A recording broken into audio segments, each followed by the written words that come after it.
attempted to will his 76ers to a Game 1 victory. However, Iverson could not do it alone as Indiana held him in check in the final minutes. Jalen Rose sparked the Pacers with a career playoff high 27 points as Indiana took a 1-0 series lead. The Sixers won't back down, and the Pacers know they have a real battle on their hands.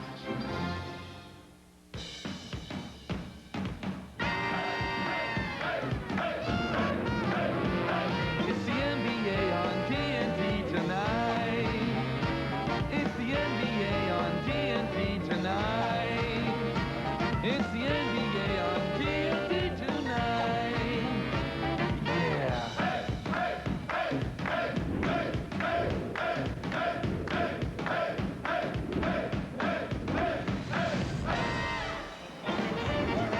It is a beautiful 74-degree day in Indianapolis, Indiana, in this 25th anniversary season for the Pacers at Market Square Arena. The usual capacity crowd, better than 16,000 making their way into this building as we close it on Game 2 of the best of 7 between the Philadelphia 76ers and the Indiana Pacers. Hi, everybody. I'm Marv Albert along with Bill Walton. Bill, looking back at the Game 1 of this series here on Monday night, the visiting Sixers lose by just 4 points. Allen Iverson gets his 35. What do the Sixers have to do to beat the Pacers? Marv, Philadelphia, they have to exploit the advantages that they do have in quickness, open court athleticism, and individual go-to guys to the extent that they can gain control of the tempo of this ball game. As always, it starts with Allen Iverson, who was spectacular in Game 1, but a huge drought in the second and third quarters when he was a virtual no-show made it very difficult for Philadelphia to keep pace. Also, the defense on Mark Jackson has to improve dramatically. Early on, Mark Jackson just backed down Allen Iverson, able to score at will. In the second half, the adjustment for Philadelphia, the double team on Mark freed up Rick Smits for 16 shot attempts. That's just way too much. Philadelphia, Marv, they cannot be lulled into a sense of complacency or satisfaction because Indiana, as we know, they play just well enough to win these ball games. That 4-point win, a little bit deceptive. All right, for Indiana, once again, Jalen Rose comes off the bench, puts up big numbers, as he did during the course of the regular season against his former coach, Larry Brown. Do you feel that was a motivating factor?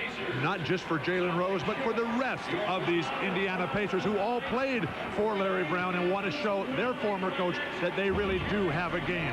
Jalen Rose, there is no matchup that the Sixers have. That's why they're going to bring Larry Hughes into the starting lineup to save George Lynch.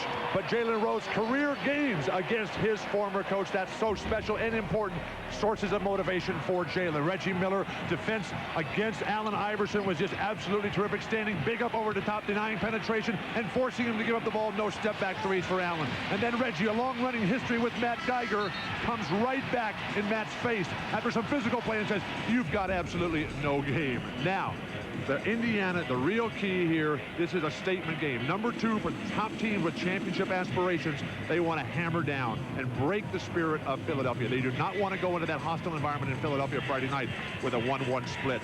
All right, so coming up, it's Game 2 of the best of 7. We'll be back with the opening tip. We'll also check in with Ernie Johnson, Kenny Smith, Peter Vesey in our Atlanta studios. We'll be right back. Welcome back to our Atlanta studio. Ernie Johnson in Atlanta, joined by Kenny Smith. This is Peter Vesey, and last night we did some talking about an elbow thrown by Karl Malone in the Portland game. Happened in the second quarter, and I could feel it in the studio right here. This is the elbow to the jaw of Brian Grant. No foul called on Karl Malone. In fact, Brian Grant was whistled. $10,000 fine for Malone today. Meantime, Shaquille O'Neal, $7,500 for failing to leave the court in a timely fashion, as they say, and verbally abusing official Steve Jabby the other night after Game 1. On the Malone front, surprised? Is it enough? No, I'm not surprised at all. I think the league lets him get away with an awful lot. Karl Malone is the master of the cheap shot, And as long as the league is so lenient and only fines him $10,000, he was able to turn that game around by he beat up the young Blazers physically and mentally. They feel that they can't get a call like that on a play like that, then they have no chance. I mean, the league ought to let just Karl Malone go when he goes to the scorer's table, just leave his credit card and pay for his incidental contact. On to the game we're about to watch here, Philadelphia and Indiana. And what is your take on Allen Iverson's duty tonight? How would you like to be Allen Iverson? Because the team depends on the amount of shots that you get to take. And if you take over 20 shots, I don't think that they can consistently give him over 20 shots a game and beat the Philadelphia 76ers.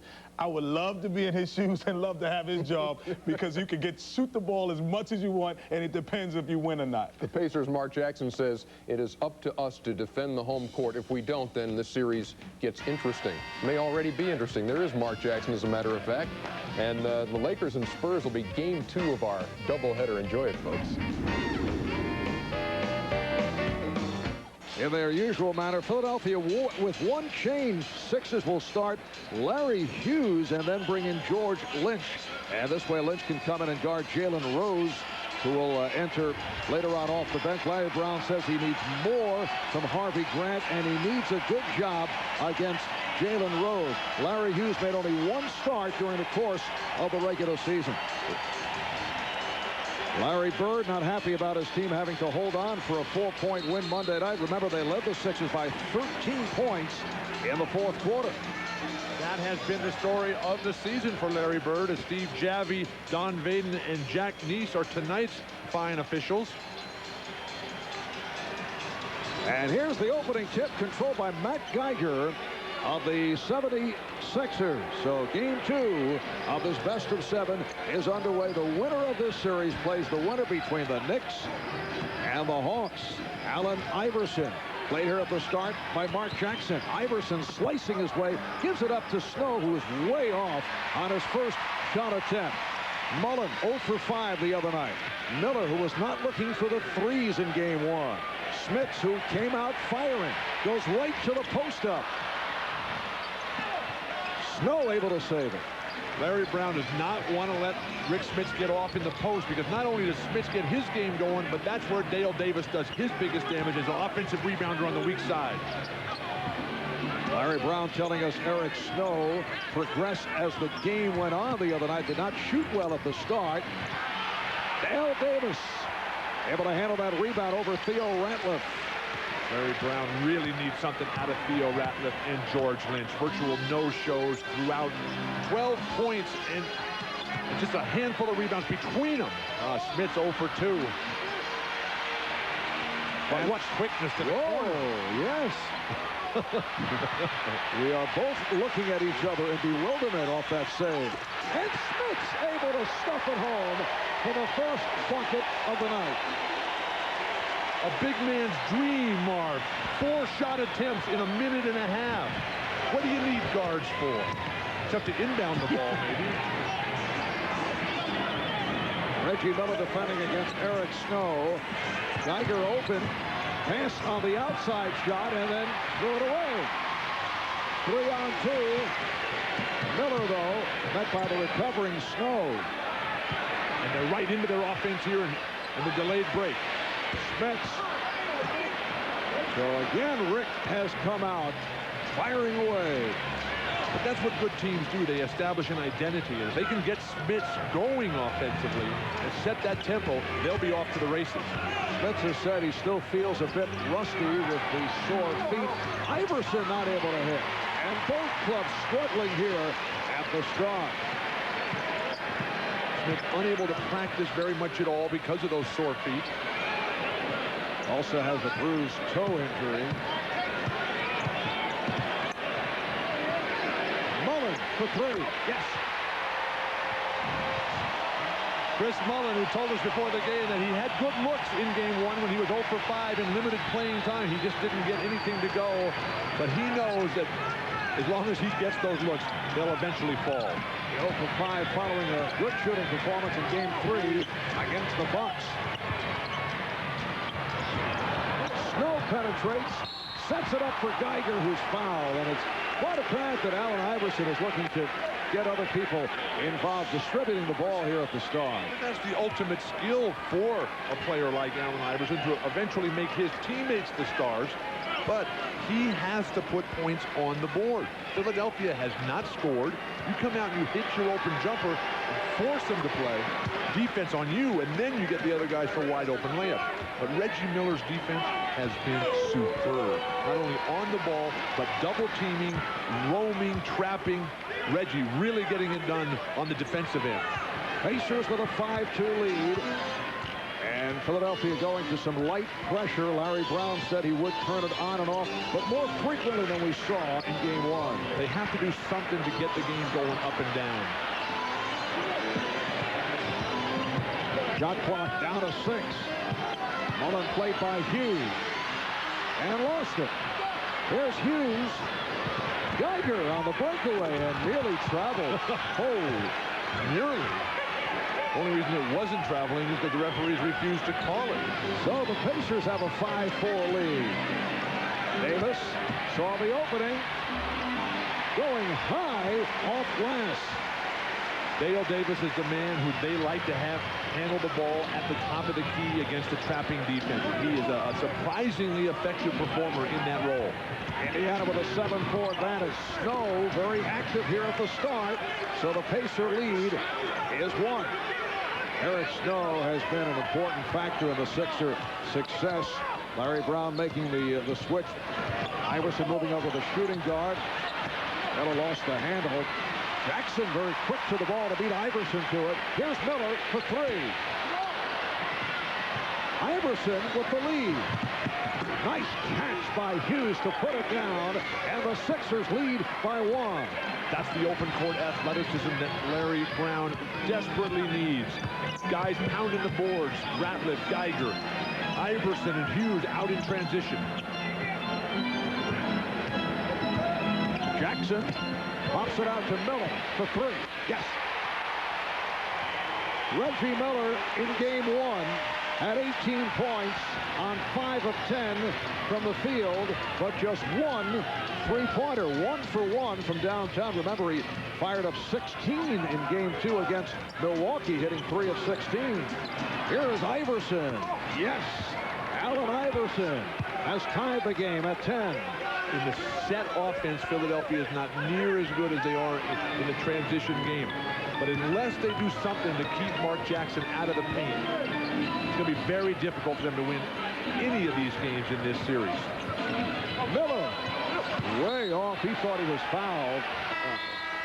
It should at least be a foul or a block shot, and Indiana ball. Reggie Miller is not going to miss a shot that bad, as that is his argument. Timeout is called. 6:34 left in the first. Line him. Let's go to D.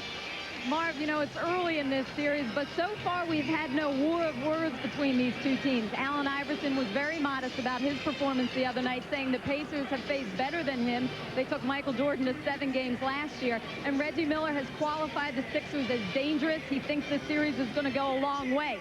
Larry Bird is a little befuddled by all this night just because he said, hey, when I was a player, I always thought we would sweep our opponent, and I wanted them to know I felt that way. All right, well, no war of words, but Bill, I thought Reggie Miller served up a verbal facial at Matt Geiger at the end of that first half the other night. Reggie, certainly one of those players willing to bring every part to the game. Larry Bird telling us that not to belittle the 76ers, but he is very interested in sweeping because he is desperately trying to get to the Bill Russell ceremony next Wednesday night, the night of Game 5 in Boston. Now there's motivation. Absolutely. Snow for Geiger.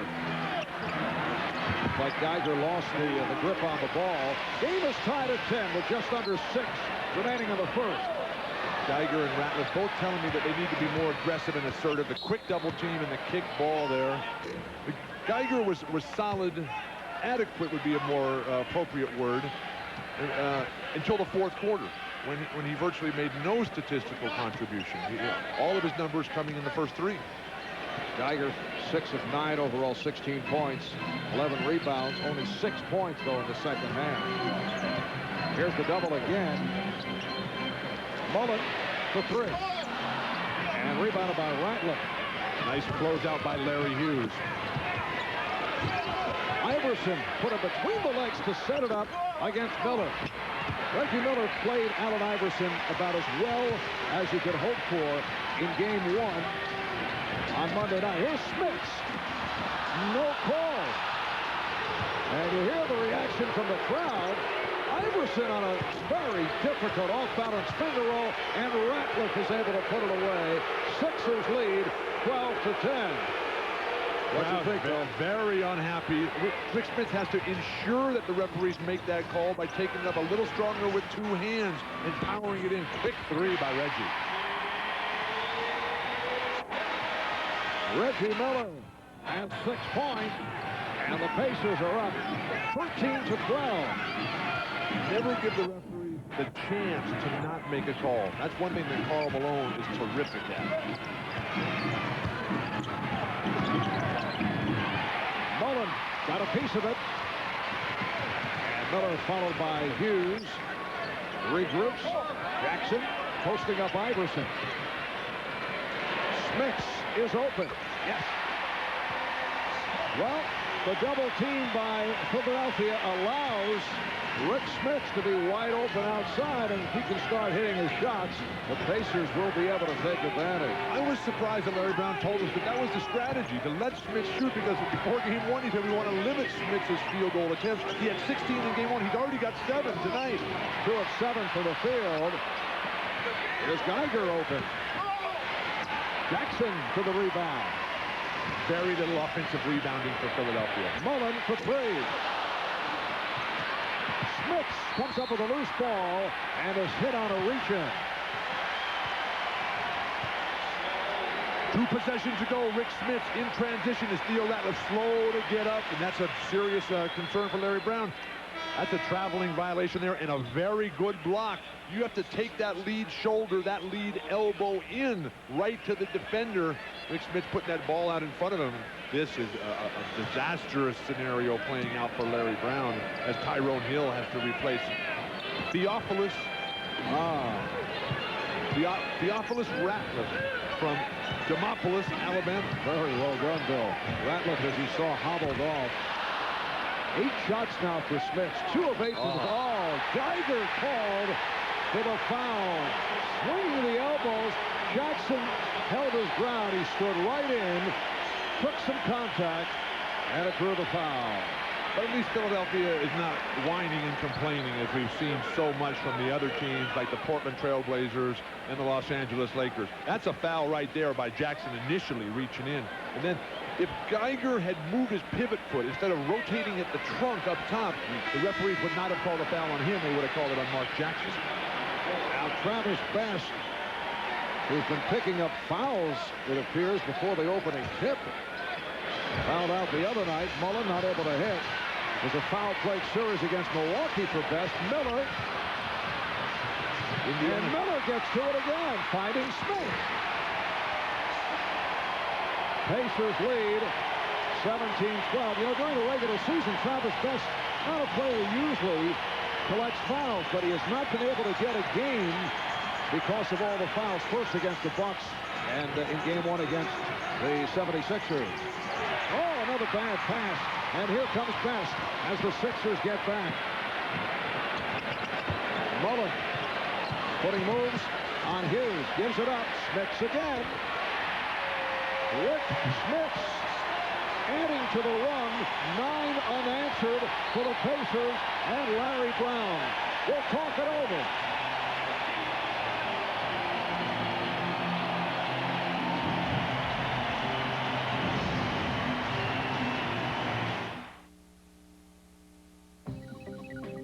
Introducing the I don't know, probably.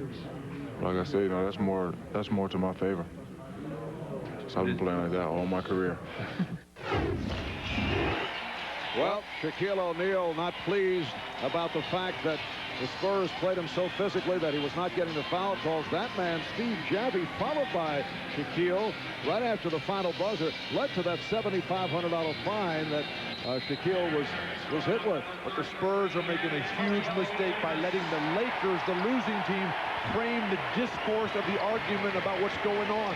Fouls not being called. San Antonio being lulled into that conversation. That'll never work in their favor. Dagger rejected by Antonio Davis, who just came on, and he'll jump it up.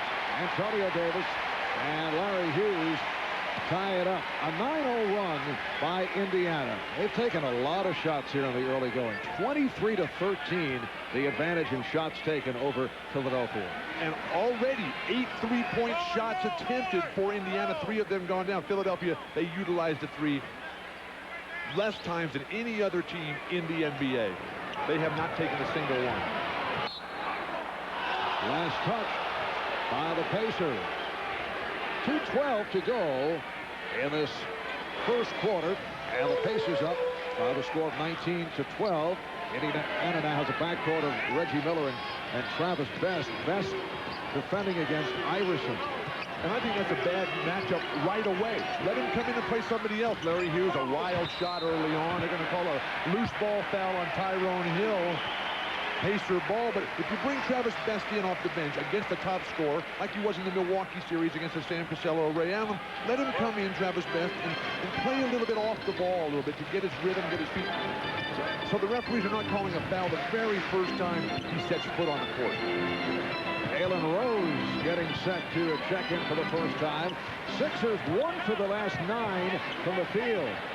Shot clock out of 6. Nice pass from Smith. And a foul. So Mullen headed to the line. He was fouled in the act. Chris Mullen, one of those very special players who is not concerned about anything other than winning the championship. A huge scorer early in his career. Plays limited minutes some nights, plays huge minutes. What he was telling us before the game was how special this squad is here in Indiana at picking up the mismatches and making the adjustments. If, for say, Philadelphia tried to put Iverson or Snow on him, that Philadelphia would then be punished by Indiana running the entire offense right through Chris Mullen, who can still score with the best of them, just doesn't play the huge minutes anymore. Well, Theo Ratliff, who hobbled off earlier, back on the floor. Jalen Rose has checked in. So George Lynch, who has come off the bench tonight, has also come on. And Lynch will match up against Rose. Nice backstroke pass. Ratliff from Snow. Pacers now lead 21-14. Inexcusable defense for Antonio Davis, who is a very special and unique performer. Why would you get backdoored by Theo Ratliff, who is never going to beat you from the perimeter? See the ball and know your opponent.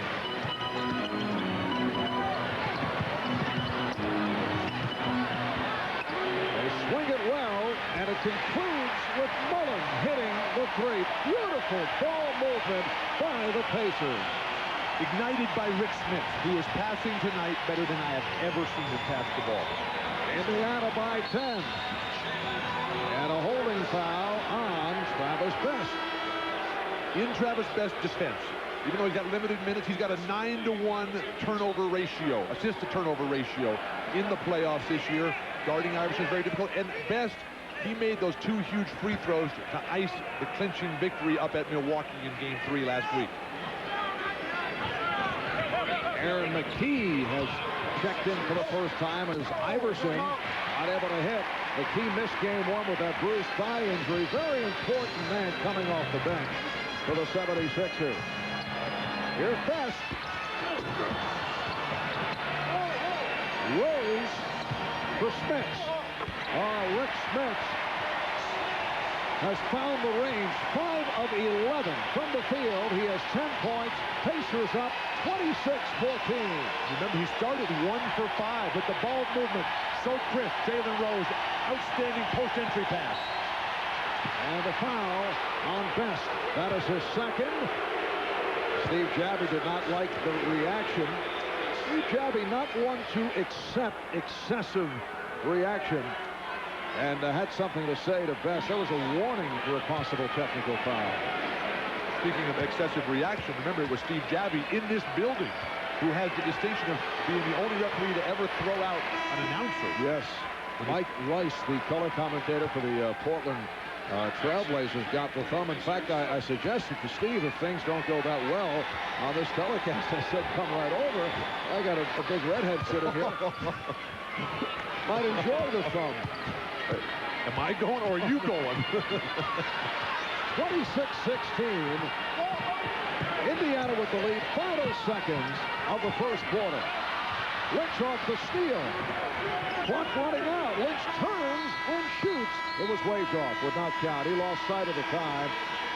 What a terrific opening quarter by the home club. The Pacers with a 16-4 run over the last 5 minutes. And after one, they're up 26-16 over the Philadelphia 76ers. We'll be back with the second quarter in a moment. Won 10 straight overall against Philadelphia here at home. And for the Sixers, a slow start for Allen Iverson. And that has to be of great concern to Larry Brown. First quarter of game one, 14 points. Remember, Philadelphia led at the end of one quarter in game one by 20-19 tonight. Very slow start. When you're as special as Allen Iverson is, you are carrying the franchise. You are carrying the hopes of the city on your shoulder. You have to come out and give your team the confidence, the credibility that, hey, we can compete because Allen Iverson, can score at will on anybody in any circumstance. And the other night he was 13 of 26, and Larry Brown telling us really maybe just 3 or 4 forced shots, which for Allen is a pretty good percentage. Shot clock down to 5, second quarter underway. Antonio Davis getting very deep and is fouled by Ratliff. Let's go to D. Lynham. D. Well, Marv, as you know, one of the other keys for Larry Brown tonight was the involvement of his big men early. In that last timeout, he said, we have opportunities to get fouled down low. We need to pursue those, and we need to be a whole lot more aggressive. All right, D. Antonio Davis at the free throw line, a 70% free throw shooter, but he's had his problems at the line. Antonio Davis from Oakland, California, where he went to the same high school as my boyhood hero, Bill Russell. Then he went on to El Paso and played for the Bears. Don Haskins for 4 full years, Antonio Davis did. Degree in computer sciences. Played in Europe for a couple years. Now has found a permanent home in Indianapolis. Here's Aaron McKee firing the three. And Mark Jackson able to handle. The rebound battle, 2-1 in favor of Indiana, and 4-1 on the offensive glass. Jalen Rose goes to the fadeaway against McKee. This is the matchup that Larry Brown wanted. McKee sitting out game one with that bruised thigh injury, matched with Rose. Ratliff working his way in and called for the travel. Theo Ratliff, who did not have a good game one. A young player just getting started with a huge future. Second team all-league defense, Theo Ratliff. When he tries to get offensive, when he tries to be a creator, he struggles. Larry Bird now has Mark Jackson, Jalen Rose at the guard, Sam Perkins, Antonio Davis, Derek McKee on the front line. Shot clock is at 5. Jackson, Rose for 3. Kept alive by Antonio Davis. Iverson nearly stripped him. Another 24 for the Pacers. The passing for Indiana. Beautiful, sharp, illegal defense. And that is the first violation. Mark Jackson tried to post up on Aaron McKee. Aaron McKee has been doing laps in the pool to rehab that bruised thigh injury, and Larry Brown told Aaron he's been in the pool more than Mark Spitz. Larry Brown was at UCLA when Mark Spitz used to train there at Sunset Pool, right next to the dorms. Hedrick, Reber, Sproul Hall. Oh, the foul is called on Derek McKee as George Lynch hits the deck. If there is any possible window, any glimmer for a UCLA mention, Bill, you're right on. It's unbelievable. We're just trying to allow the fans to get a sense of how special a place it was and how influential it has been in Larry Brown's career. We haven't had the first John Wooden mention as of yet. I guess there it is. Theo Ratliff for the Sixers, and the Pacers now lead 27-18. From the map last week, Marv, you know that John Wooden was born and raised just 30 miles south of here. We can go down to his birthplace and pay homage. Perkins hits the 3. And the Pacers lead 30-18. Sam Perkins, 8 for 12 from downtown during the playoffs. We talked in the open about about Indiana coming with the hammer to break the spirit of the Sixers. The way they're shooting all the threes right now, the way the intensity and the energy they're feeding off in this great crowd. Larry Bird, hungry. Perkins was called on that foul, and the Pacers take a timeout up by 12. The disappointing season. We would have liked to finish with a better record. Luckily we have the home court advantage now, which might put us kind of back into the favorite spot out of the East at least. But it's always been our goal to win a championship. So we have that pressure on ourselves, and we have that. We create it for ourselves. We don't really think about what everybody else is trying to say or what they're saying. We just got to worry about ourselves. Few people have come further in their NBA career. Rick Smits, now in his 11th year, he was the second player chosen overall in the 1988 draft out of Marist College, behind Danny Manning, who was #1. Game 1, a breakout game for him. Very solid again tonight. Rick playing with a very sore big toe, and he's got a special orthopedic device sewn onto the outside of his shoe that keeps the pressure. This is sewn in the front and laced into the laces, and that keeps people, when they jump on top of it with the pogo stick up and down, it keeps it from re-injuring that toe. Tyrone Hill, just a 54% free throw shooter, able to hit on both. But in the early parts of Rick Smith's career, they booed him unmercifully here in Market Square Arena. Beautiful pass. Mark Jackson able to finish off the lead from Derek McKee, and the Pacers up 32-20. And how about this stat, Bill? Indiana 11 assists on 12 field goals. Jackson has 4. That's the style they've been playing today. We've been commenting on how sharp the passing has been, how porous has Philadelphia's defense been. Philadelphia, a very solid defensive squad, or at least I thought so. Ratliff, Hill with the rebound. So Tyrone Hill off the bench to contribute. And the Pacers now lead 32-22. Marv Albert with Bill Walton and D. Lanham. Winner of this series faces the winner between the Knicks and the Hawks. How about the Knicks last night? Allen Houston, 34 points, a playoff career high. Latrell Sprewell, 31 points against the Hawks. The Knicks finally playing an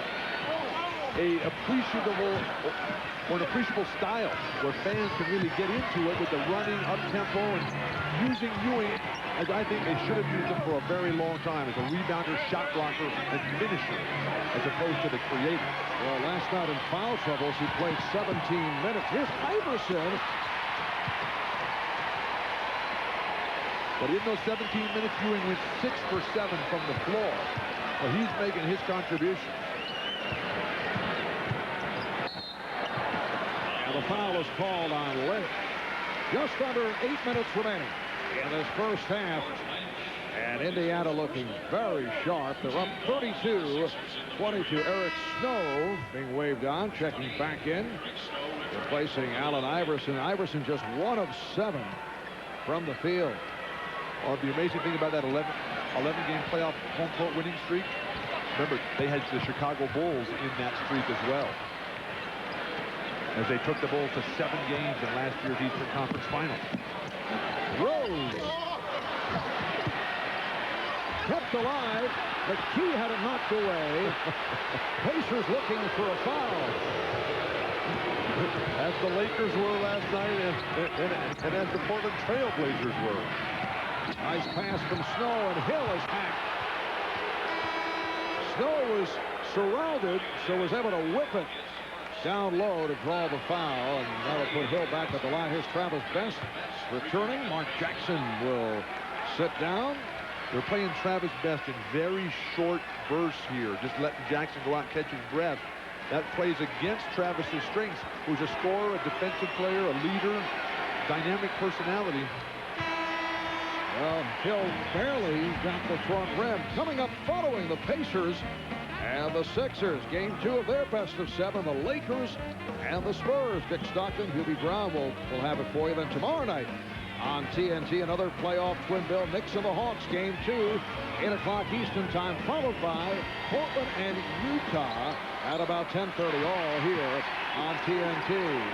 that Lakers-Spurs game. For the Spurs, this is the one they have to win. If they want to win this series, they've got to come out and play with everything they got and get away from the referees. Oh, terrible cross-court pass. It's a 2-on-1, and Lynch. What a play by Best, and last touch by Lynch. Sixers looking for a foul. However, it was ruled a clean strip and then deflected off Lynch. Larry Brown, who rarely gets up.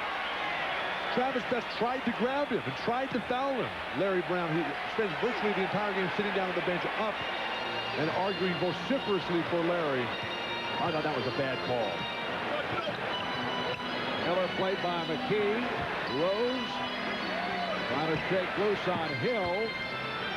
Perkins open. Not able to hit the three. Best with the save. Good plays here by Travis Best. Perkins finding Miller for three. Rebounded by Hill. Oh, look out. Aaron McKee went down. Miller didn't see him. Ends up stepping on him. And a 20-second timeout is called. A wild sequence. Larry Brown really wanted the Sixers to come and work on closeout defense. Reggie Miller shot a big three there, and Aaron McKee, not Derek's brother. The last name is spelled differently, but playing with a severe thigh bruise, closed out with a good job on Reggie.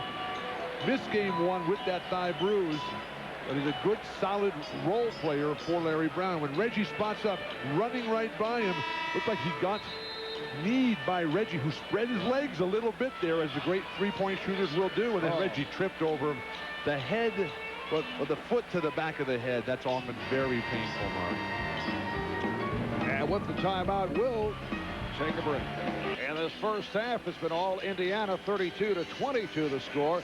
In the for what it's worth category, Bill, throughout NBA history, the team with a home court advantage in the 7-game series has won 75% of the time. Winner of game one has won 79% of the time, and only 7 teams have come back from 2-0 deficit in a best-of-7. And your Portland Trailblazers back in '77 did it to the Philadelphia 76ers. You asked about Jalen Rose's motivation with Larry Brown. My motivation was when I saw Jay Hoover, our producer. He was a young kid at that time, yelling and taunting me, waving towels in my face, calling my hotel room.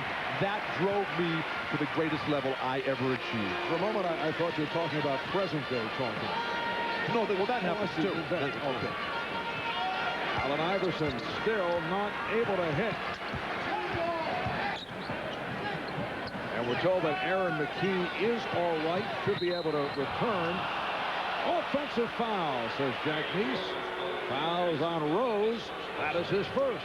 Bad call. Jalen Rose just coming right in. Larry Bird embarrassed to the point where he gets off the bench here. Just a flop by the defensive player Eric Snow that time.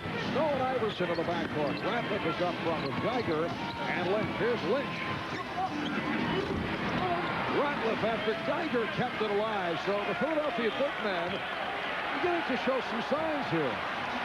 But Lynch hasn't really found any sort of offensive rhythm.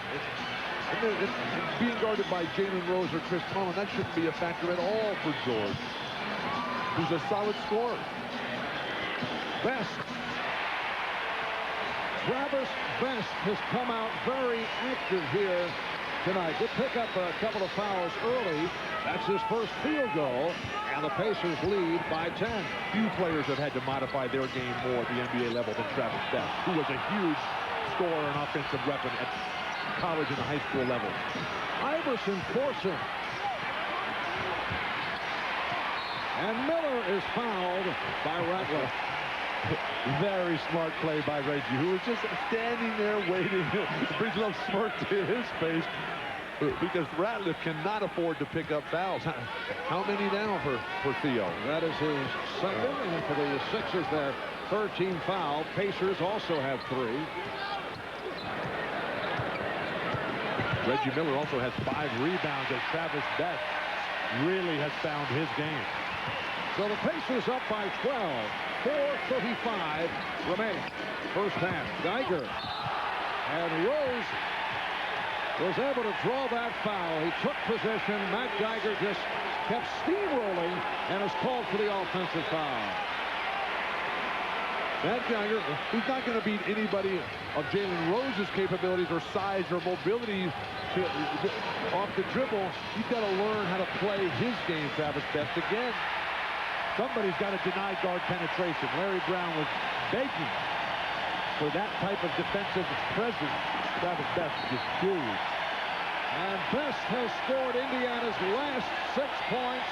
Standing ovation for the Pacers as the Sixers take a timeout.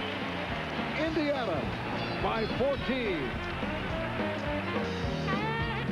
Well, the popularity of the Pacers here in Indianapolis sky high. The other day, this giant 22 by 19-foot digital print of Larry Bird and the Pacers was completed on the side of a building on North Meridian Street downtown. Now there's a good likeness of Larry Bird. Very nice picture.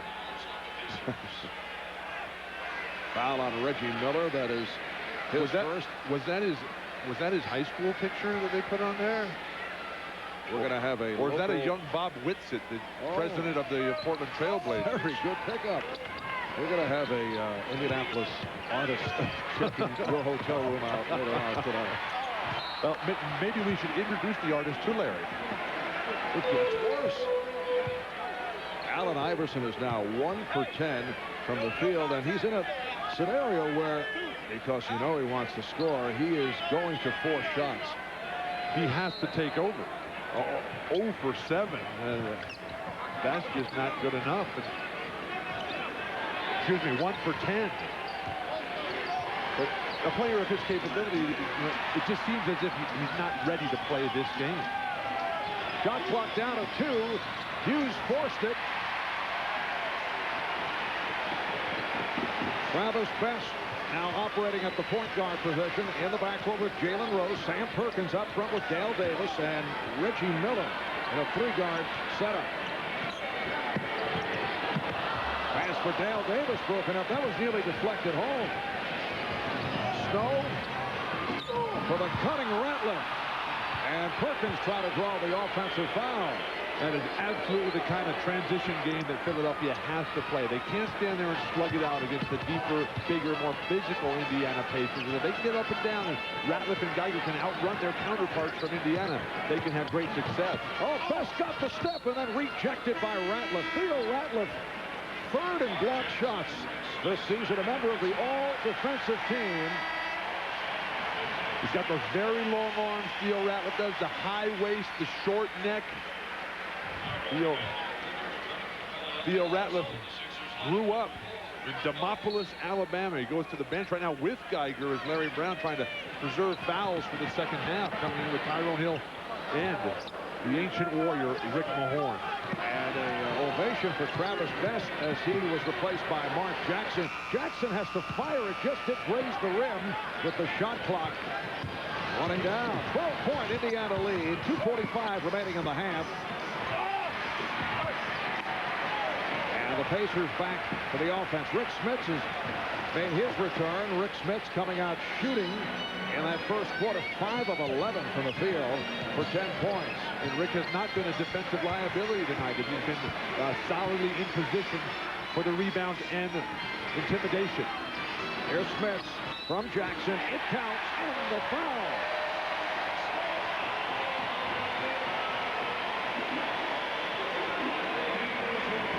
Rick Smits moving with such grace and beauty tonight, rotating smoothly off Jackson's penetration. Maybe it's the socks, Mark.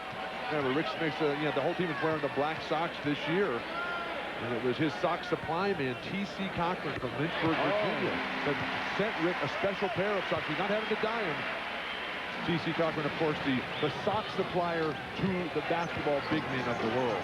You know, the word grace and beauty I never thought would be in the same sentence with Rick Smits. Not to take anything at all away from Rick. Oh, he's got it tonight. It's flowing.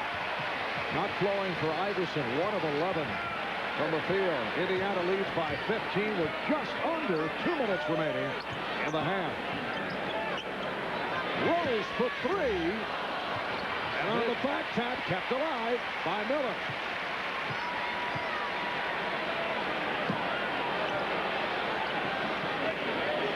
Now Rose guarded by Hughes.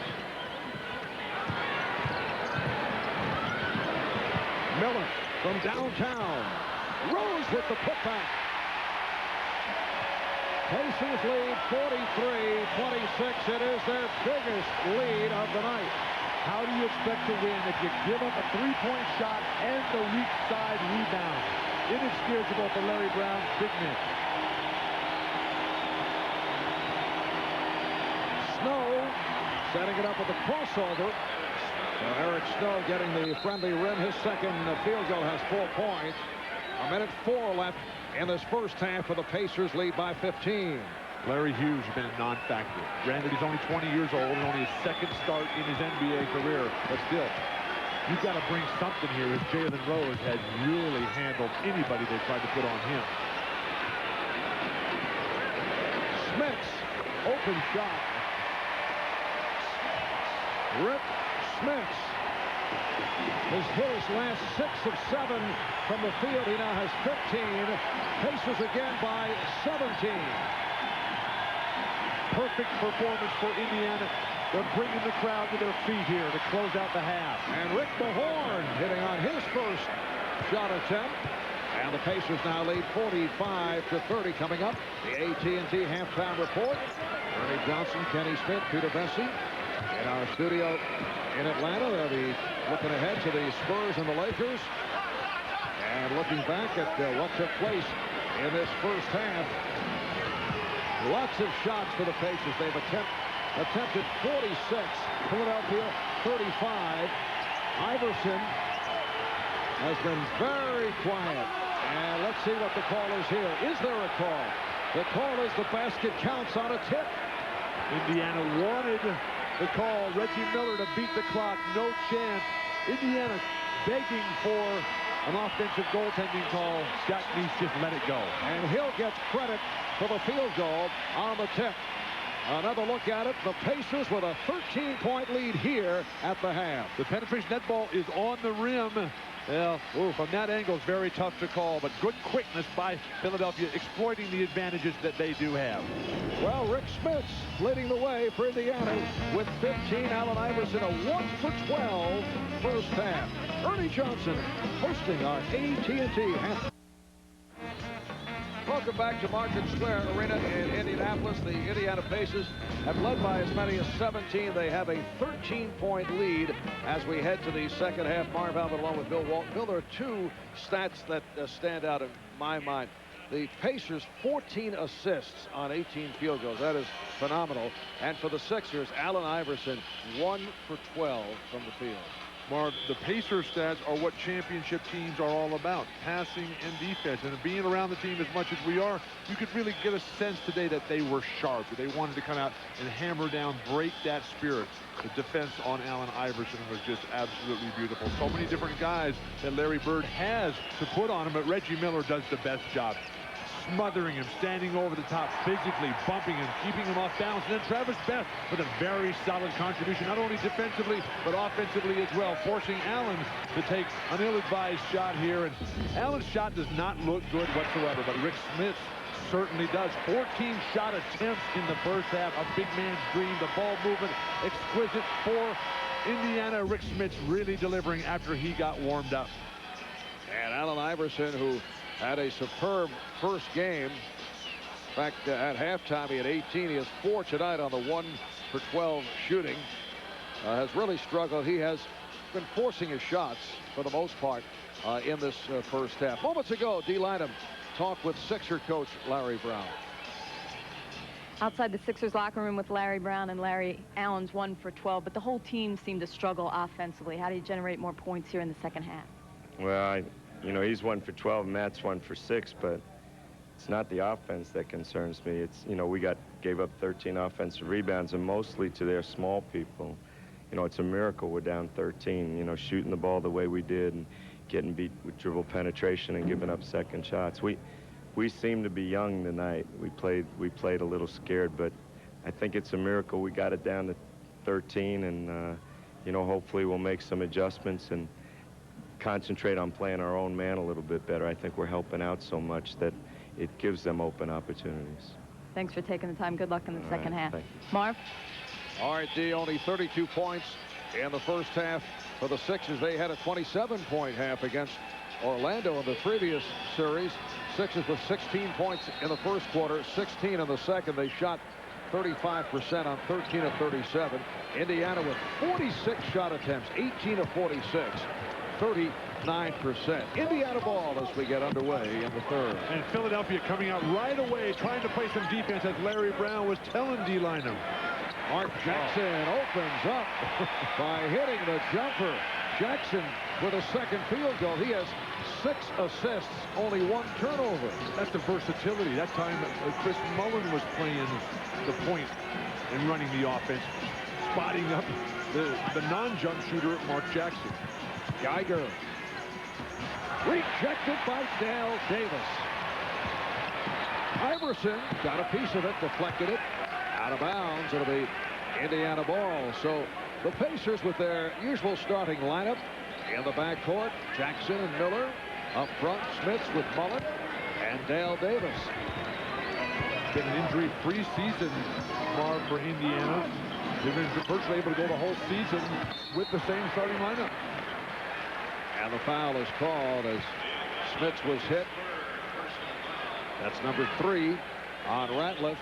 Meanwhile, the Sixers have come back with George Lynch starting the second half. They wanted Larry Hughes to start the game with the idea that Lynch would come off the bench to defend against Jalen Rose. Well, Rose has not been a factor. Actually, his points have not been needed the way they were in game 1. Here's Smiths.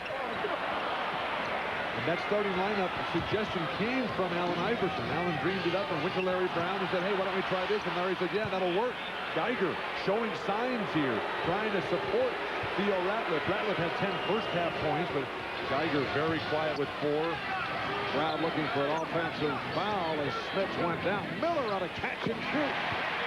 And the Pacers lead 49-34. 8 points for Miller. Balanced scoring for Indiana. 8 apiece for Miller and Mullen. Smiths with 15.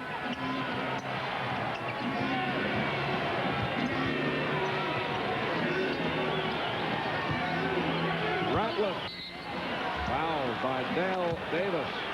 Mark, what are you going to do with Indiana if they're going to hit shots like Jackson and Miller hit to open the half? They're running away from the basket. They don't even see it. They come off those screens. And Larry Brown, a fabulous defensive coach.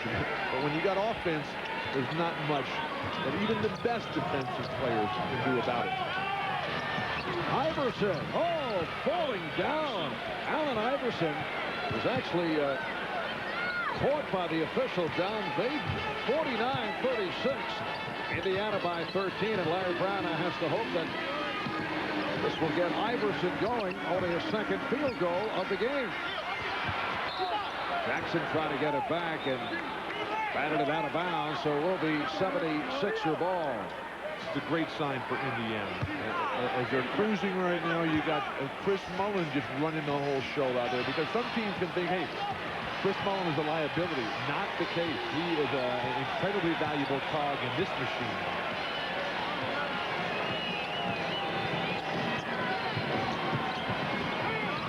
Geiger. And Mullen able to get to it. The crowd reacting to the Pacers, looking to take a 2-0 lead in this best-of-7 Game 3 in Philadelphia, and here on TNT on Friday night. Nothing Eric Snow can do against Rick Smith.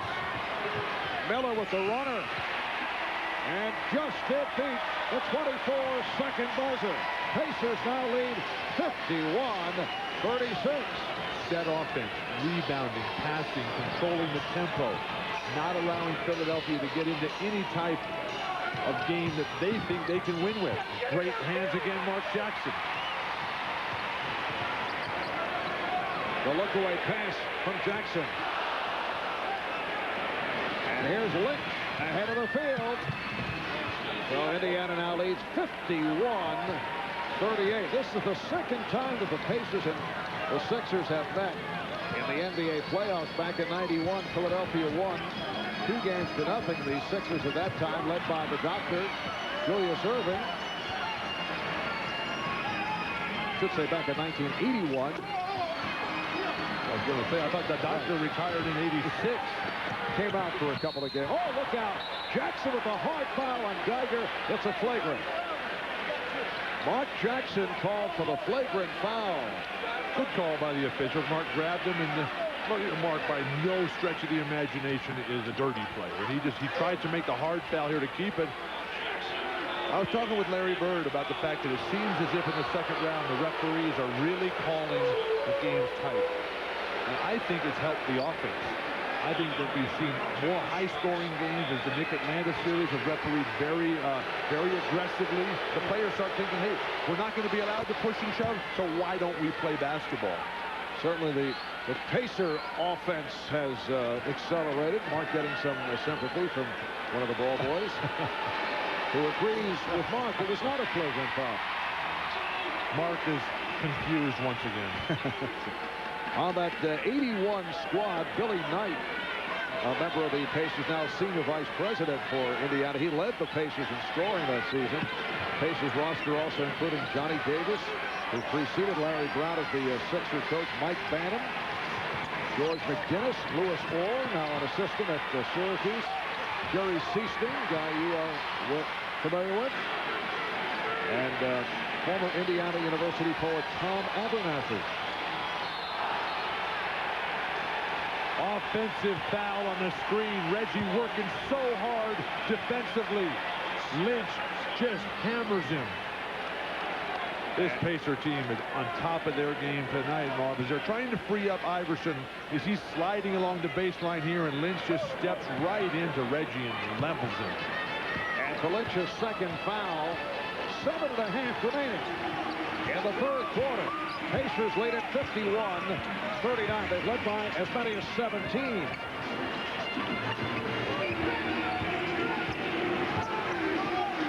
Shot clock at 3. Mullen eluding Geiger. Indiana is milking the clock, Marv. They're just patiently wearing down, getting the quickness of Chris Mullen. Oh, Snow able to get it back. Good play by Snow. Lynch for Iverson. And a foul. Smits coming over the back of Lynch. So Rick Smits with his first, and a timeout is called, but the Sixers showing some signs of getting back into it, now trailing by 12.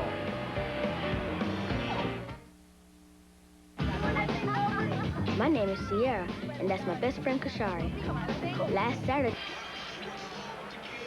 A reminder, this Saturday night at 8, a movie about a kid who takes over the Minnesota Twins. Little Big League. And then Sunday, June 6th, you will not want to miss the murder mystery that'll keep you guessing to the end. It's the network television premiere of Lone Star. That's Sunday, June the 6th at 8, right here on TNT.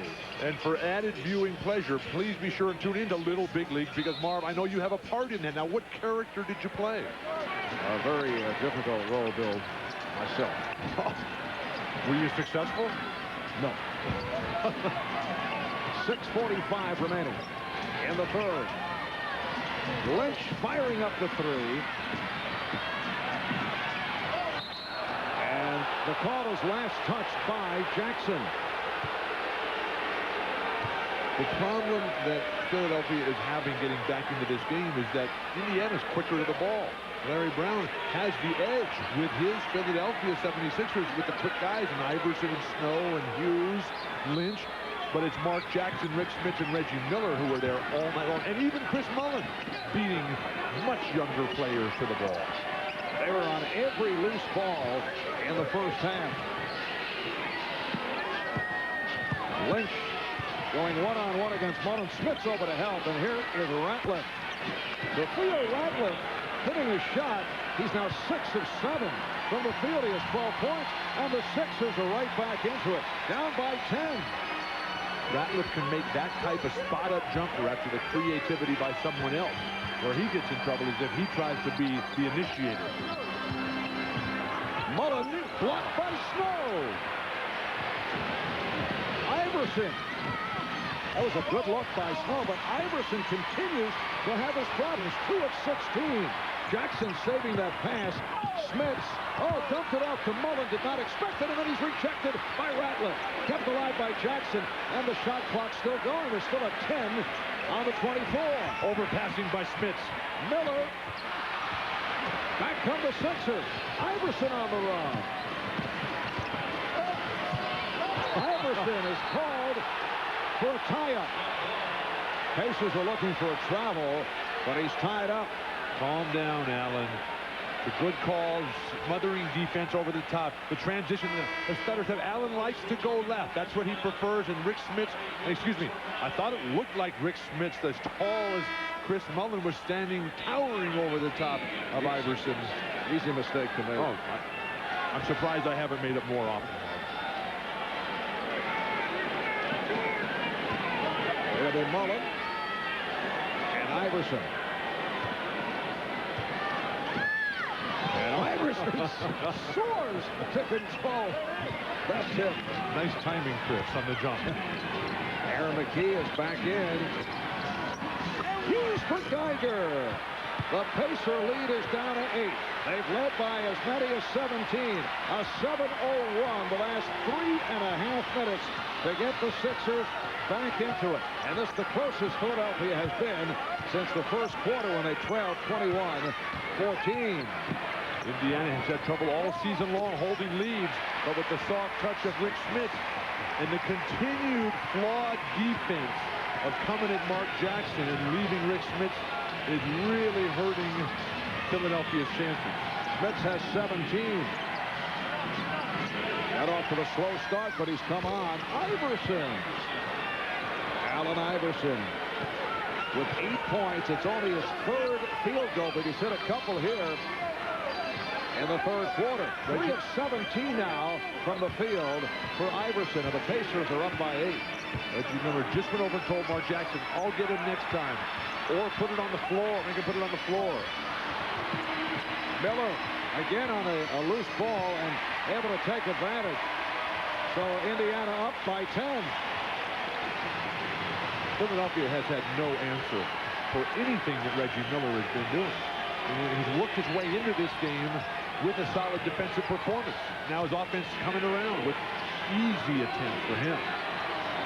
Miller has 12 points. Jackson is called for the holding foul.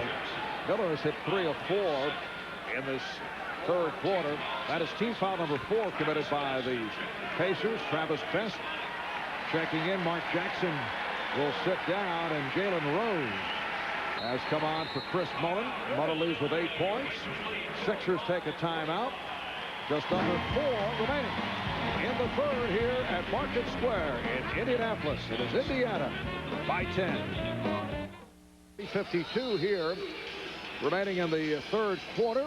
And Bill, there's been a groundswell of support here in Indianapolis. I believe you are now eligible for residency in this city. You've been here, what, 4 days now? As many games as I've broadcast for the Indiana Pacers this year, they have yet to lose a one. Now, Marv, we have the pink flamingo.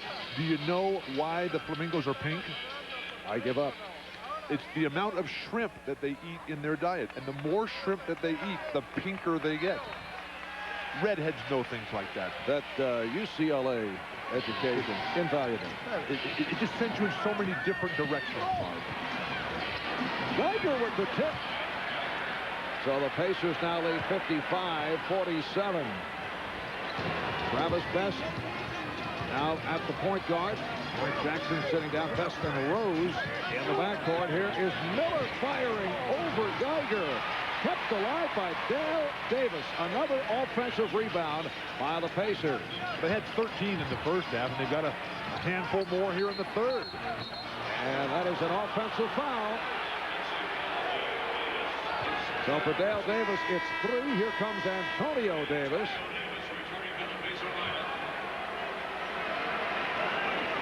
And he replaces Dale Davis. Indiana with the edge on the offensive glass.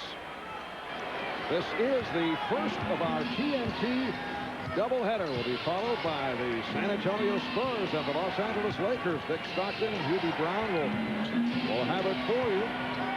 Larry Hughes with the explosion. Oh, and Matt Geiger touched it. It will not count. That was going to drop. That's an offensive interference. It was going in anyway, Marv. And now back to that Lakers Spurs. David Robinson is the key once again. Larry Hughes rolling down the middle. We've seen his left hand a lot in this series. That's a solid part of his game. Geiger overly aggressive, as David Robinson needs to be tonight against Shaq, being a defender instead of a fouler, but also an offensive force and just taking it right at the big guy.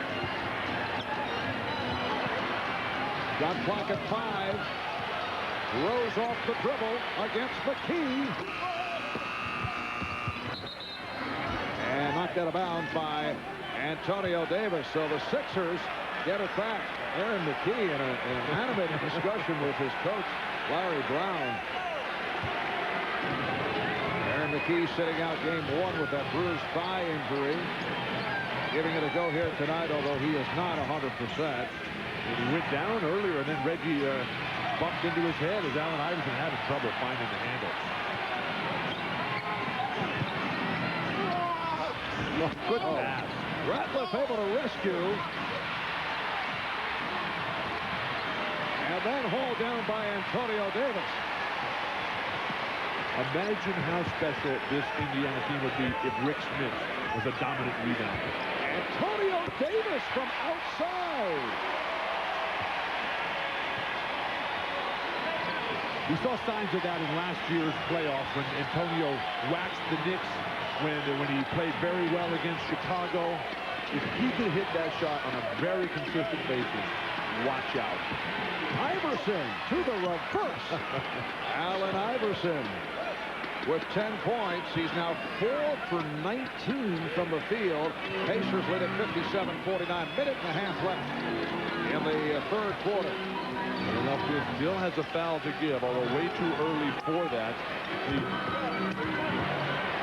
Smits, nice play. Best able to recover.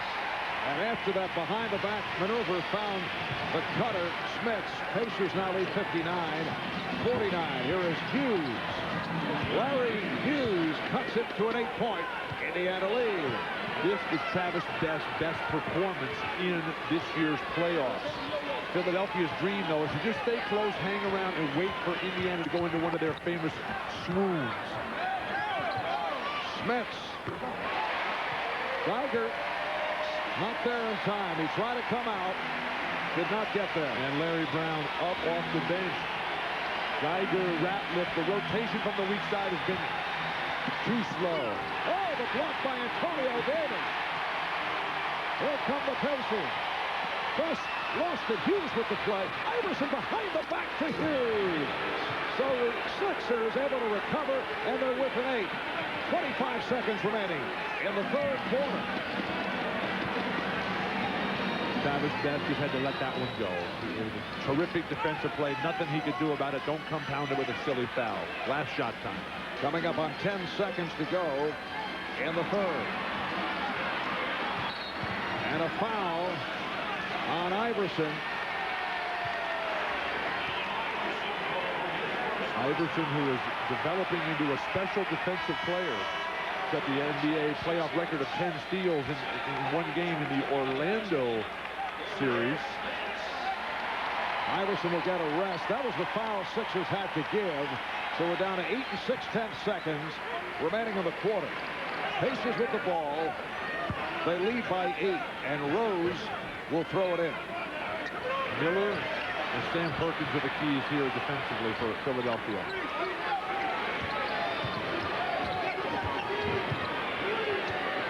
Miller unleashing.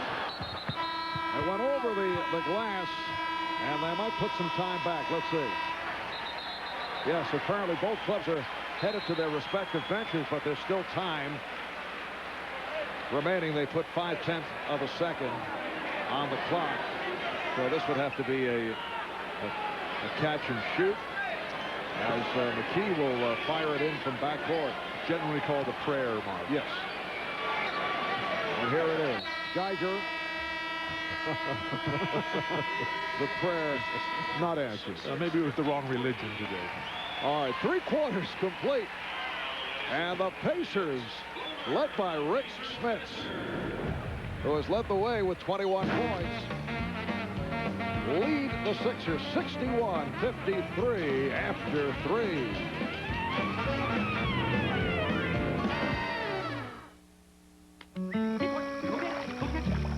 Hey, I'll race you across. Oh my gosh, I can't believe that rope swing's still here. These are the days. Fetzer days. Enjoy the wine. My idea? I want to go to prom with the idea box. What's up, prom? I am going to bust a move. As many as 17, the Sixers able to get back to it in this third quarter. They now trail by just 8, but if they're going to get back into this game, they must get an explosion from Allen Iverson. 1 for 12 from the field at the half. He is 4 for 19 through 3 quarters. Dynamic performers need to seize the opportunity here, the moment in Indianapolis, as the crowd is chanting in support, but Allen Iverson has to force them back. He's got to make them sit down, make them cry in their beer, and leave early by putting on a special fourth-quarter run here to get the Sixers back within striking distance. All right, here's Iverson with the runner and gets the roll. That was an Allen Houston roll. And the Pacers now lead 61-55. The thing that really impresses all of the Pacers is how Iverson never stops coming at him. He's willing to take that hit. You can't intimidate him, much like Jordan. Here's McKee, offensive foul on Derek McKee. What a miserable sequence for Derek McKee, who's a key player for Larry Bird. Why would he dribble up the entire length of the court? He backed him down. George Lynch, who's a solid defensive player, giving up to a little guy, dribble up and set somebody else up, as opposed to trying to force your own play. That's not Derek McKee's game. So as this fourth quarter gets underway, Philadelphia within 6 points. Geiger off the fake. Geiger with the pull-up. Antonio Davis up front, along with Sam Perkins, Derek McKee, Jalen Rose, and Travis Best in the backcourt. Perkins been very quiet tonight, Marv. Rose going one-on-one and fouled by Snow. What we've seen now as Eric Snow picks up his second foul, sending Jalen Rose to the line, though. We've seen the last 2 possessions for Indiana. That's exactly what Philadelphia wants. Guys walking it up, dribbling themselves. Larry Brown setting the defense with George Lynch. But if they can get Philadelphia, can get Indiana to have Rose and Derek McKee go one-on-one, get everybody else standing around, they've got a chance to get right back in, because as badly as they've been outplayed, they are just down 7 points. Coming up next, Lakers and the Spurs. Second part of our doubleheader here on TNT. It's been a quiet night to this point for Jalen Rose. 1 of 6 from the field, coming off the 27 in game 1. And you can't set a career high every night. That's holding it to a pretty high standard. Bill coming to the defense. Iverson. Allen Iverson cuts it to a 6-point Indiana lead. Iverson has hit 4 of his last 5. Rose again over Snow. Well, Jalen Rose with that playoff career high the other night against Larry Brown, his one-time Indiana coach, who said the other day he probably would have handled Rose a bit differently if he could do it over again. Geiger on the follow. May recall Brown sat Rose 14 entire games back in the 96-97 season, a season that Rose calls the worst of his NBA career, but Jalen claims that revenge he claims is not a motive. He's downplaying that, but don't believe all that talk. Derek, Antonio Davis with the push-off shove on the rebound. Now, Larry Brown is being too hard on himself, because at that point in Jalen Rose's career, Jalen was not willing to be he's not willing to be coached, but right now he is by Larry Bird. Larry Brown trying to recover here.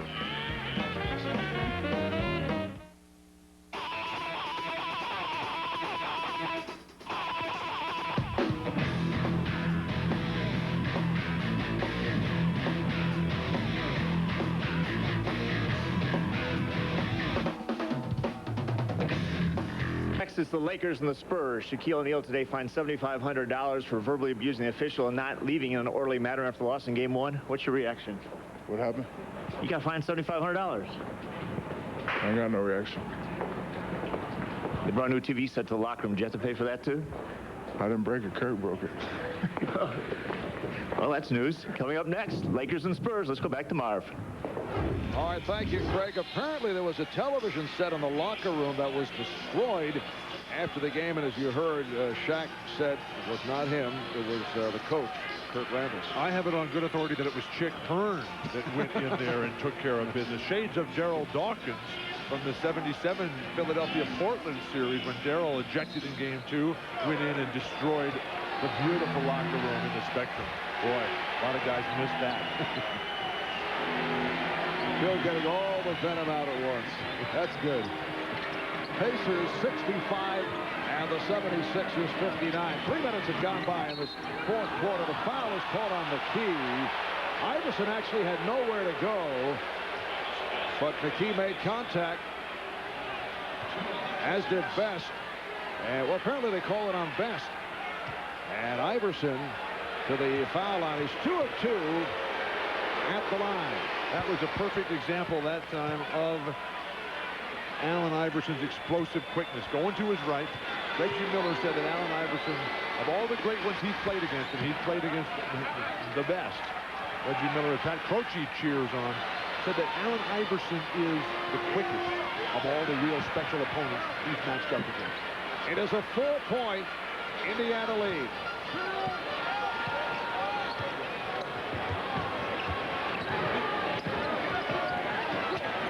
That's trying to lose Iverson off the pick. Now Iverson switches to Perkins. Shot clock running down. And it is a 24-second violation. Larry Bird has to do something different. The offense has completely broken down for Indiana. Where's Mark Jackson? Where's Reggie Miller? Where's Rick Smith? They're standing around. They're over-dribbling. The Pacers on the verge, as the regulars sit and watch on the bench. Pacers on the verge of giving up home court advantage here. Iverson able to make the move on Best. Rebounded by McKee. Indiana 1 of 3 from the field in this fourth quarter, and they've turned it over twice. Reggie Miller getting set to check back in. Oh, Larry Brown said that Travis Best stepped out of bounds. Here's Best penetrating and draws the foul. And here comes Reggie. He'll replace McKee. Foul called on Lynch. That is his third. Quiet series for Derek McKee. Larry Bird telling us that he just had really no good solid matchups for Derek to get into his rhythm, where he's stopping guys and then getting to the offensive glass. Best on the line for the first time.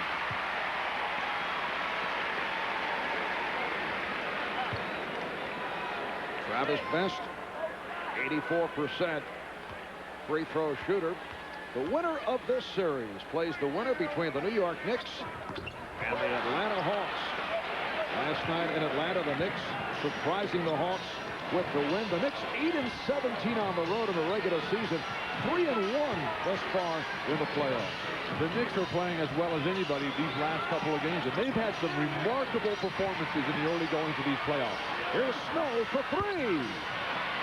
And Miller able to cut it off on the rebound. Early in the game, the Pacers were running, they were pushing, they were shooting threes. Now they've got into this stagnant, walk it up, grind it out. Down to 10 seconds at the end of the shot clock. And Snow called for the foul for the shove on Miller. Who took the life out of this team as Eric Snow picks up yet another foul. Reggie works so well without the ball. Good defense there that time by Snow, and then a nice use of the left hand. You know, you actually sound better on that slower speed. I was just trying to figure that out. That was 33, I believe. Oh, you still have a turntable. Oh, absolutely. What about the CDs?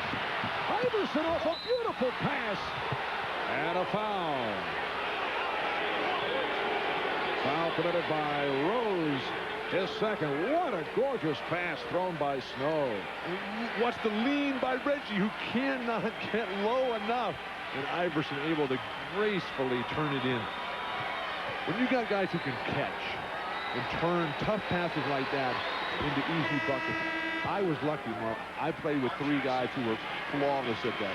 Jamal Wilkes at UCLA, Bob Gross for the Portland Trail Blazers, and Larry Bird for the Boston Celtics. Whatever pass I threw, they could turn that garbage into sugar. Bill, you're being very modest. No, I had guys. You were one of the all-time passers. It hurts. Speaking on behalf of the entire crew, as you fish for a compliment. Mark Jackson backing on Iverson. Here is Rose for 3. Jackson gets to it. Terrific closeout by Tyrone Hill, but then he stood and watched. Get to the glass and get a rebound, please, one time. Philadelphia has a chance to win this game. Rick Smith's getting set to check back in. Dale Davis back out. Reggie Miller from way downtown and way off, but kept it on. The look-away pass, and Antonio Davis not able to convert, but he'll shoot a pair. Beautiful pass from Rose. You see the strength of Antonio Davis, who grew up a very long string bean in Oakland, California. It wasn't until he got to college that he started hitting those weights. Right now, Sixers still trail by 3. Well, the Philadelphia 76ers have dramatically cut into that big Indiana Pacer lead. They're now within 3. Allen Iverson in this fourth quarter, 2 of 4 from the field, 4 of 4 from the line. He has accounted for 8 points. And his unique ability to carry the team all by himself, slicing along the baseline, down the lane, drawing fouls with the runners, the most difficult shot in basketball, moving away from the ball. Travis Best flailing away defensively. Never leave a man who can bring you back all by himself. Allen Iverson working his way this quarter into a solid overall night. Remember, this is the league's leading scorer. Leads the league in minutes played per game. This is a guy who has to have a lot more than 18. And with 6:32 to go, look for him to start launching. Antonio Davis now 2 of 3 at the line. Pacers up by 4. Let's go to D. Ladder. Well, Marv, when you were looking at those Allen Iverson highlights from this quarter, you saw him going to the hoop, and Larry Brown saying to him, remind him, no side to side, go straight ahead and keep the pressure on. Marv? Markey.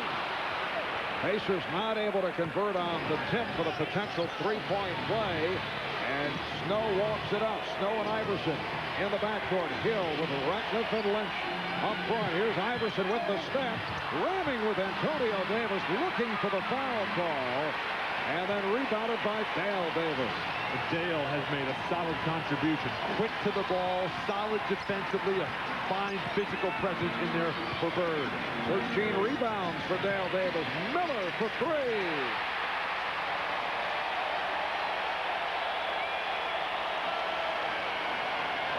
The Pacers by 7. Miller has 15. 3 of 8 from downtown. Snow picked up by Miller on the turnover. A very fortuitous bounce for Indiana. Reggie lost sight of the ball as he was trying to find Iverson on an anticipated pass. Rose met by Lynch. Sprint by Lynch. Good play by George Lynch. It'll be Indiana ball with 8 on the 24. Reggie telling us before the game that it was after his 3rd season in this league that he realized the importance for physical fitness and weight training. He hired a personal trainer, and ever since, he has just been near the top in terms of durability, toughness, endurance. Reggie Miller rarely missing a game, and there's his gorgeous and talented wife. Maria. Yes, that's good. Add a couple of consonants and I'll finally get it, Marv. Rick Smith has made his return, coming out for Antonio Davis. What a move by Iverson. Pulling it back. Stepping right, pulling it back. And it's back to a 5-point Indiana lead. Iverson with 10 of Philadelphia's 12 points in this fourth quarter with just under 5 remaining. Smits. Jackson. Smits played by Ratliff.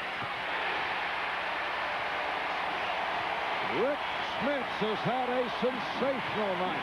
23 points for Smits, and the Pacers lead 72-65.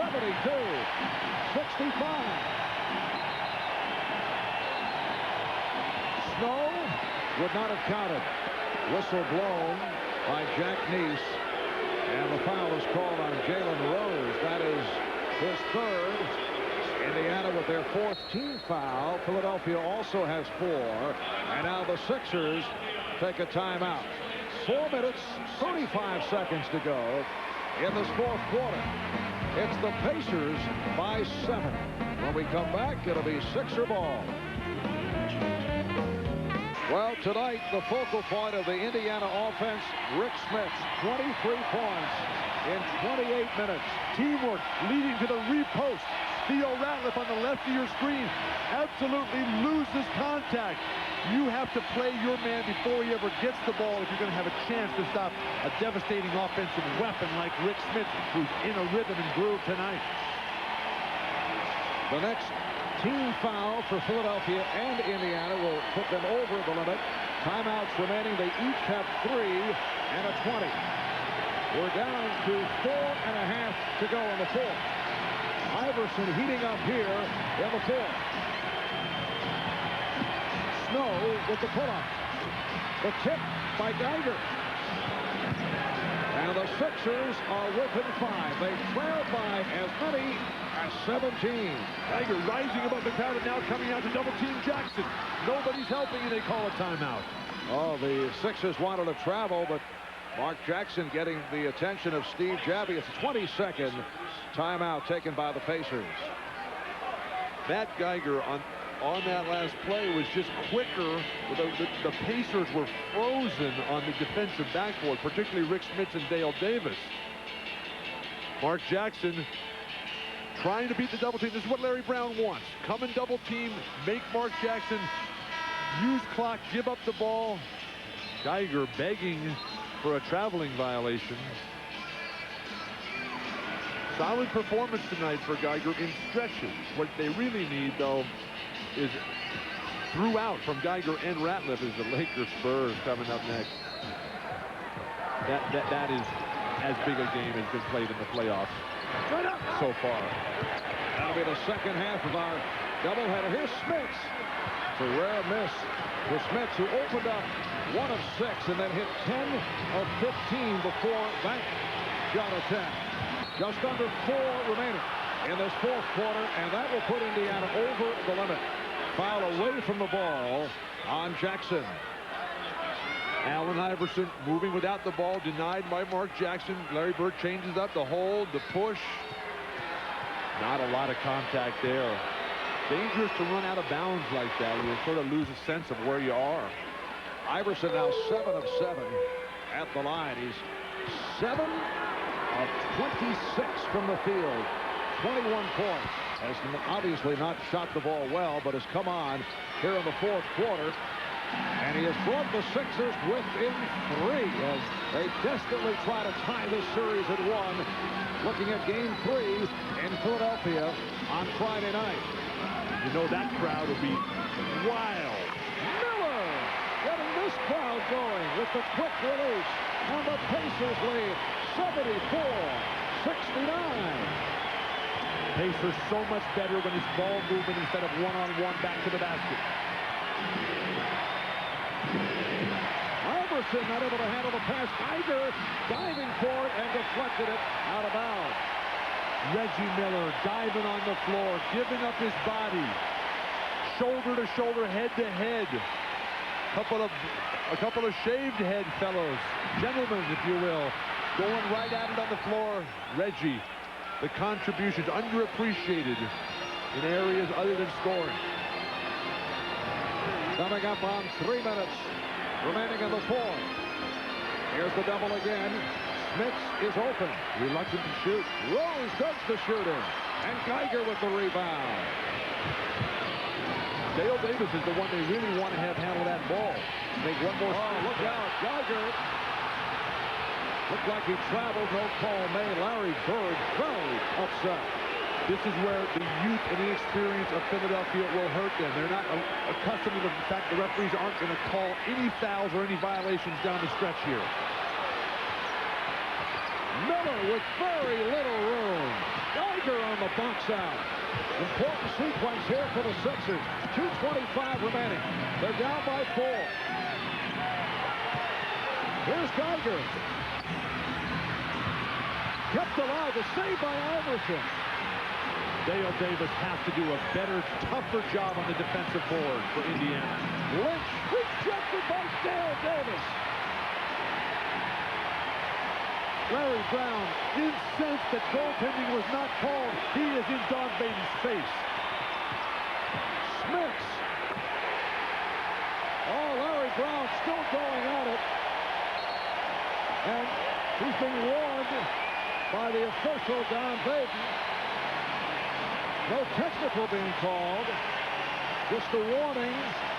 Timeout has been taken with 1:54 left in this fourth quarter. And the Pacers now leading 76-69.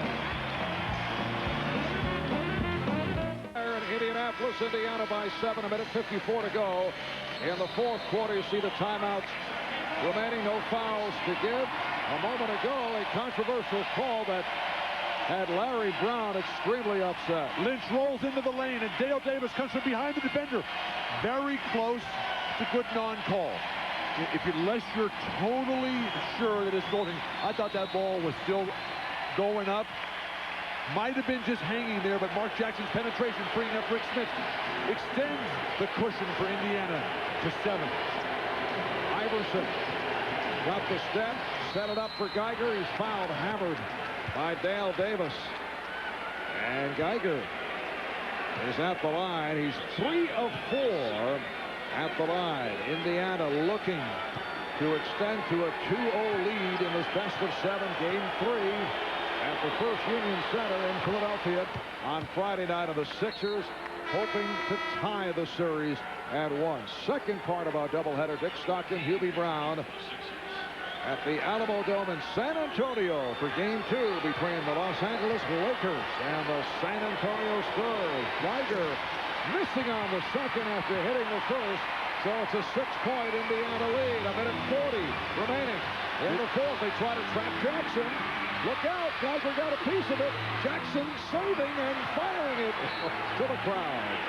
What happened to the grace and beauty of Rick Smith? Larry Bird just shocked. Well, he has seen this, could not handle the seen press. this on a number of occasions down the stretch. He was very unhappy the other night with his club leading by as many as 13 in the fourth quarter, and some costly plays allowed the Sixers to get back into it. Geiger going back door and foul. Beautiful lead pass thrown by Snow, and Geiger will go back to the line. Complete breakdown defensively for Indiana. You see Matt Geiger going to the line here after he earns this hard foul. Rick Smith is going to totally lose contact. You have to have a little hand on the hip, on the waist to feel that back cut. Matt Geiger with the shaved head look. That happened 7 years ago when his twin brother was diagnosed with Hodgkin's disease. Unfortunately, that brother, Mark, is in full remission for the last 6.5 years. But Matt Geiger has stayed with the shaved head look. He says the women around the league really like the shaved head look, Mark. I see. Again, the pressure. 1:15 left in the fourth. And the foul is called. Both teams are over the limit.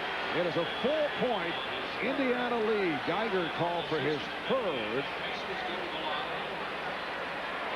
And Matt Geiger over to see Philadelphia trainer Len Courier looking for some repairs. Yes. He may be drawing up the telestrator play on that head right there. Of course, Matt Geiger's father, Richard, who is a soulmate of team owner Pat Croce, they both have shaved their heads, and they had a shaved head booth outside the arena in Philadelphia where they shaved 40 to 50 heads before the clinching game against Orlando. And as you can tell, let's see, can we guess where Matt Geiger's father is sitting? Dale Davis. Which one? Dale Davis at the line.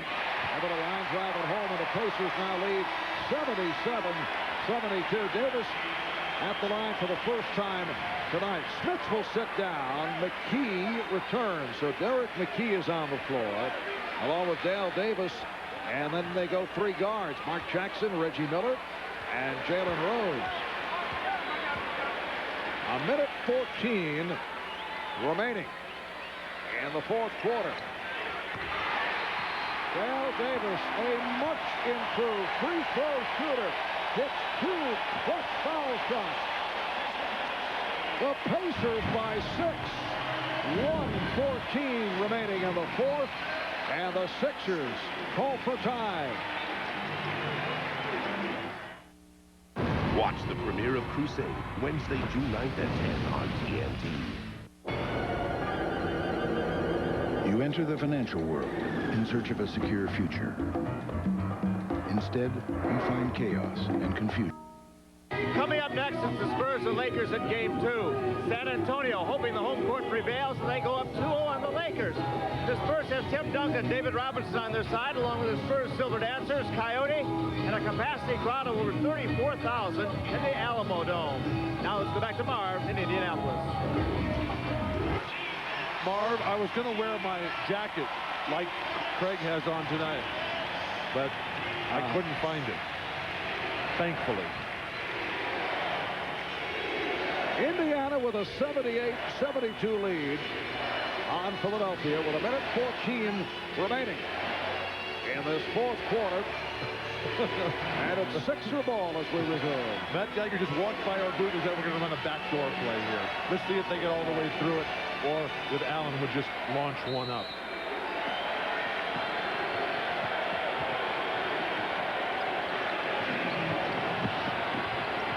Iverson off the crossover move. Geiger with the tip. It is waved off. Loose ball foul, says Steve Gabby. And it's called on Geiger, his 4th. Sixers over the limit. I've been impressed with Philadelphia, Marv. Their aggressiveness on the offensive boards. Geiger that time, but Lynch has been pushing and shoving. Larry Brown encouraging to keep it going, get into the 3-down offensive set here. 1-5, we know what that is. That's clear out for Allen Iverson. That's one guy shoots while that 5 guys stand around and watch. Once again, Dale Davis, who a moment ago hit 2 from the line. He has improved from 46% to 62 last year, and he's upped it to 65. Coaching concern. Knowing you go down 2-0, certainly they have a phenomenal home court advantage in Philadelphia, where the fans are so hungry. Pacers up 79-72 as we approach 1 minute remaining in the fourth. Iverson splitting through and draws the foul. That's a dangerous foul for the Pacers. That could have been a 3-point opportunity. So Iverson back to the line. He's 8 of 8 at the free throw line. That 1-5 offensive set. I've been involved in a lot of those before, playing with guys like Larry Bird, a guy like World Dupree, where basically you just inbound the ball and go to the glass while they do their magic. That is a critical miss by Iverson, who had been perfect at the line. Pacers now lead 79-73. Just under a minute remaining in the fourth. Pacers were able to break down the counts and the foul. The Pacers beating the Sixers in transition.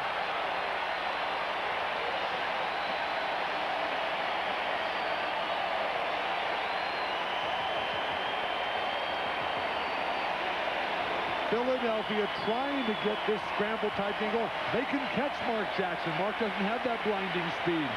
But if you're going to foul, you've got to grab him above the elbows so that you can't get a 3-point play opportunity like Dale Davis cannot convert. Down to 50 seconds remaining in the fourth. Philadelphia trailing by 8. Snow able to penetrate. Pacers now lead 81-75.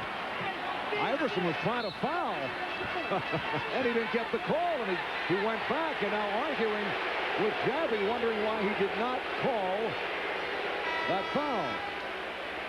Allen Iverson has come so far in terms of his relationship with the referee, and he better, since he is the league scoring leader. Try for the automatic intentional foul. And now precious seconds run off that clock.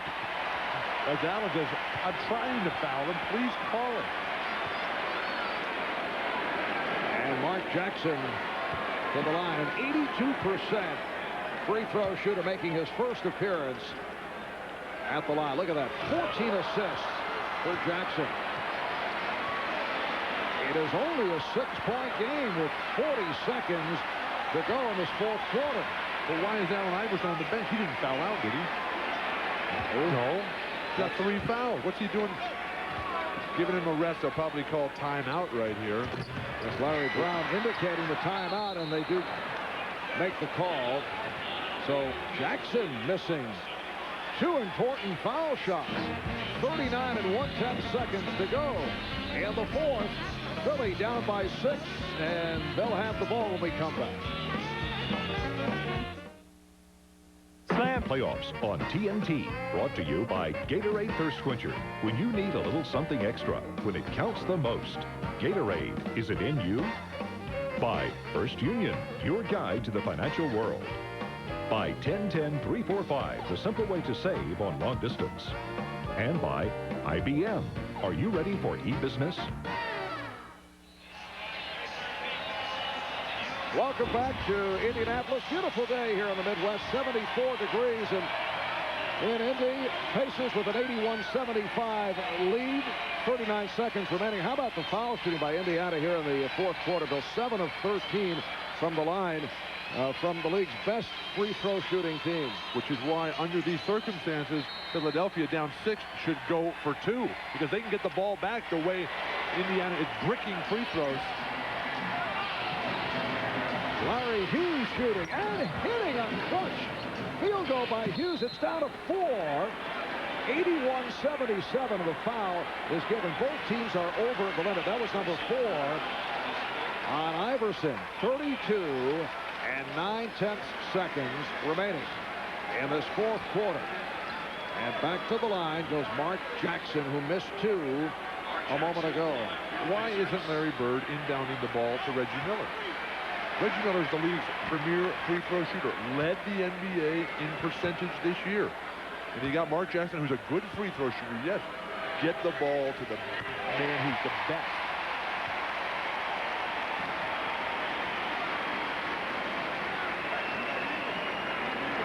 So the Pacers now lead by 5.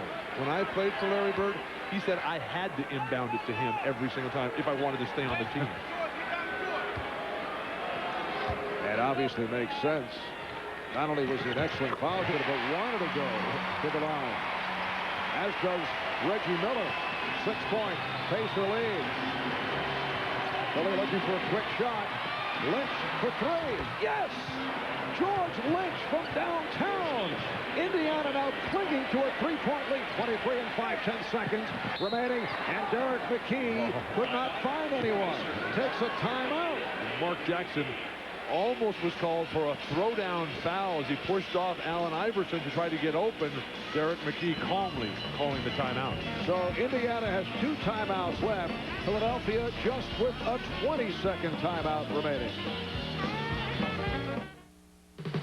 In our quest for the finest breaks in the world, we tested our pads against other leading brands. Timeout rundown. 23 and 5/10 seconds remaining in the fourth. George Lynch, who hit only 9 3-pointers during the regular season, 9 of 23, uncorks one right here. Decision-making by the Indiana defense. Why would Derek McKee come over there and try to double team on a 2 and leaving a 3 open, knowing that's what Philadelphia needs? Sixers have to foul right away. Oh, that was a dangerous return pass thrown by Rose. And the foul is given. Down to 21 and 9/10 seconds remaining. Lynch called for the foul. That is his fourth. And the Pacers back to the free throw line, a conversation between Derek McKee and Jalen Rose, and Derek McKee to the line for the first time tonight. McKee 82% during the regular season. It was an injury hit regular season, so he was at the line only 17 times. Pacers lead 84-80. Matt Geiger is back. Aaron McKee sits down. Dale Davis has come on for Rick Smits. The Pacers have to devise some new plays. That the inbound to kill the clock, it has to get the ball into Reggie Miller's hands. Sixers have the one timeout left, the 22nd timeout. Dale Davis deflects it out, so it is Sixer ball with 20 7/10 seconds remaining. In the fourth quarter, Larry Brown says play it out. No timeout being used here. Indiana has to get up to not let Philadelphia get a run at him, and Larry Brown will take a much-needed 20-second timeout here to set a play. Yeah, he saw the Indiana defense bothering Larry Hughes on the inbound, so decided to take the 20, and that is it in the timeout department for the Sixers. Still a lot of time. No need to just cast off threes here. The big key is to get a running play for Iverson or Snow. Let them get on the move. If they have to back it down against a static defense there for Indiana, too much time will expire off the clock. Once again, the Sixers will put it in play in the backcourt, and Aaron McKee will throw in. Larry, just a little look of frustration and disappointment there. All right, here comes Snow. Iverson looking for the three and changed his mind. Geiger rejected in the top. It's a goaltend. It's a two-point game with 12 and 1/10 seconds remaining.